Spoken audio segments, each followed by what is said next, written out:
Hello മക്കളെ, ദേ പത്രവാർത്ത തയ്യാറാക്കുക അല്ലേ, എപ്പോഴും നമ്മെ ബുദ്ധിമുട്ടിക്കുന്ന ഒരു ചോദ്യമാണത് അല്ലേ. കാരണം എന്താ, എല്ലാ ചോദ്യപേപ്പറിലും ഉണ്ടാവും ഈ ചോദ്യം, പത്രവാർത്ത തയ്യാറാക്കുക. 6ാം ക്ലാസ്സിനാണെങ്കിൽ ഏതെങ്കിലും ഒരു കൃഷിയെക്കുറിച്ചുള്ള വാർത്തയായിരിക്കാം, അതല്ല 7ാം ക്ലാസ്സിനാണെങ്കിൽ ഒരു പക്ഷേ പ്രകൃതിയുമായി ബന്ധപ്പെട്ടുള്ള ചോദ്യമാവാം. അങ്ങനെയുള്ള ഏതെങ്കിലുമൊക്കെ വിഷയവുമായി ബന്ധപ്പെട്ടുകൊണ്ട് പത്രവാർത്ത തയ്യാറാക്കാൻ ചോദിക്കാം. അപ്പം അങ്ങനെ പത്രവാർത്ത തയ്യാറാക്കുമ്പോൾ എന്തൊക്കെ നമ്മൾ ശ്രദ്ധിക്കണം? പത്രവാർത്ത നമുക്കറിയാം, ഇവിടെ കൊടുത്ത പത്രവാർത്തയൊക്കെ നിങ്ങൾക്കറിയാം. അതിൽ ഏറ്റവും പ്രധാനപ്പെട്ട ഒന്ന് തലക്കെട്ട് തന്നെയാണ് അല്ലേ. തലക്കെട്ട് വേണം. തലക്കെട്ടോട് കൂടി എഴുതിയില്ലെങ്കിൽ ചിലപ്പോൾ അധ്യാപകൻ നിങ്ങളുടെ തലക്കിട്ട് തട്ടും അല്ലേ. എന്താടാ തലക്കെട്ട് എഴുതാൻ ചോദിച്ച് തലക്കിട്ട് തട്ടും അല്ലേ. അപ്പം അതുകൊണ്ട് പത്രവാർത്ത തയ്യാറാക്കുമ്പോൾ നിർബന്ധമായി നിങ്ങൾ ചെയ്യേണ്ട ഒരു കാര്യം തലക്കെട്ട് എഴുതണം. ഇവിടെ കണ്ടോ നിങ്ങൾ, ഓരോ വാർത്തയുടെയും തലക്കെട്ടുകൾ ഇവിടെ കൊടുത്തിരിക്കുന്നത് മക്കൾ കണ്ടു കാണുമല്ലോ. ആ തലക്കെട്ട് നിങ്ങൾ തയ്യാറാക്കി എഴുതണം എന്നുള്ളതാണ് ആദ്യത്തെ കാര്യം നിങ്ങൾ ശ്രദ്ധിക്കേണ്ടത്. പിന്നെയോ, സ്ഥലനാമം ഉണ്ടാകണം. എവിടെയാണോ നടക്കുന്നത് അതിനെക്കുറിച്ചുള്ള കൃത്യമായ ഒരു ധാരണ ഉണ്ടാവണം.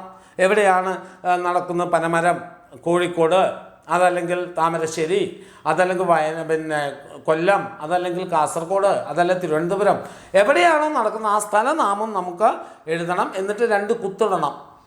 അറിയാമല്ലോ പത്രവാർത്ത ആര്, എവിടെ, എപ്പോൾ, എങ്ങനെ, ഇത്തരത്തിലുള്ള ചോദ്യങ്ങൾ ഉത്തരമാവണം പത്രവാർത്ത. ആര്, എവിടെ, എപ്പോൾ, ഇതൊക്കെ ആ വാർത്തയിൽ ഉണ്ടാവണം. വസ്തുതകൾ സത്യസന്ധമായി, അതാണ് ഏറ്റവും പ്രധാനം. പത്രവാർത്ത വർണ്ണനയോ അതല്ലെങ്കിൽ വിവരണമോ ആയി മാറരുത്. പത്രവാർത്ത കൃത്യമായി സത്യസന്ധമായി കൃത്യതയോടുകൂടി അവതരിപ്പിക്കുന്നതാണ്. ഇന്ന സ്ഥലത്ത് ഇന്ന സംഭവം നടന്നു എന്ന് തുടങ്ങി ആ കൃത്യതയോടുകൂടി അവതരിപ്പിക്കണം. അടുക്കും ചിട്ടയിലും എഴുതണം. അടുക്കും ചിട്ടയും അല്ലെ. ഒരു പത്രവാർത്തയ്ക്ക് ഇന്ന സംഭവങ്ങൾ നടന്നു, അതിനുശേഷം ഇന്നത് നടന്നു, ഇന്ന ആളുകൾ പ്രസംഗിച്ചു, അല്ലെങ്കിൽ ഇന്ന സംഭവം നടന്നു തുടങ്ങിയ എന്തുണ്ടാവും, അടുക്കും ചിട്ടയിലും വേണം പത്രവാർത്ത തയ്യാറാക്കാൻ. പിന്നെ ഖണ്ഡിക തിരിച്ചെഴുതാം. നിങ്ങളുടെ വിഷയം, അവതരിപ്പിക്കേണ്ട വിഷയം ഒരു പാരഗ്രാഫിനുള്ളിൽ ഒതുങ്ങുന്നതാണെങ്കിൽ ഒരു പാരഗ്രാഫ് മതി. ഒരു വിഷയം ഒരുപാട് ഉണ്ട് എങ്കിൽ നിങ്ങൾക്ക് പാരഗ്രാഫ് തിരിച്ചെഴുതാം. പത്രവാർത്ത നിങ്ങൾ കണ്ടിട്ടില്ലേ, പാരഗ്രാഫ് തിരിച്ചെഴുതിയൊക്കെ കണ്ടില്ലേ? ഇവിടെ ഇത് കണ്ടോ നിങ്ങൾ? അവിടെ പത്രവാർത്തയിൽ നിങ്ങൾക്ക് പത്രവാർത്ത എഴുതുന്ന ഭാഗത്ത് പാരഗ്രാഫ് തിരിച്ചെഴുതി നിങ്ങൾക്ക് കാണാം. അതുപോലെ പാരഗ്രാഫ് തിരിച്ച് തന്നെ എഴുതണം. ഇങ്ങനെയൊക്കെ ചേർത്ത് വയ്ക്കുമ്പോഴാണ് ഏറ്റവും നല്ല പത്രവാർത്ത ഉണ്ടാവുക. ഒരു ഗ്യാരണ്ടി ഞാൻ തരാം, തിങ്കളാഴ്ച നടക്കുന്ന 6ൻ്റെയും 7ൻ്റെയും പരീക്ഷയിൽ സാധ്യതയുള്ള ഒരു ചോദ്യമാണ് പത്രവാർത്ത എന്ന് പറയുന്നത്. ആ പത്രവാർത്ത കൃത്യമായിട്ട് എഴുതുക.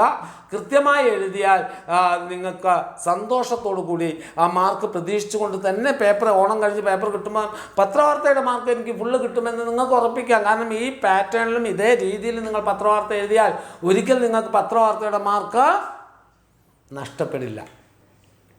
ഓക്കെ ആണോ? അപ്പോൾ പത്രവാർത്ത എങ്ങനെ എഴുതണമെന്ന് മനസ്സിലായ മക്കൾക്ക്? ഓക്കെ. അപ്പോൾ നമുക്ക് അടുത്ത ഒരു ചോദ്യത്തിൻ്റെ വീഡിയോയുമായി വീണ്ടും കാണാം. അതുവരേക്കും ബായ്.